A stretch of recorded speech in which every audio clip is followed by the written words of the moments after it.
In front of me is OPPO Find X8 Pro, and today I would like to show you how you can switch on and use keyboard Clipboard.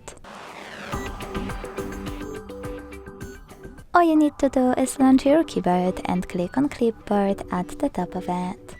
Then use this switcher to activate it and click on the top left corner to go back. Now to use Clipboard, just copy or cut any text. And to paste it right away, select it from your toolbar at the top of your keyboard. If you want to paste it later on, click on Clipboard and tap on your text here.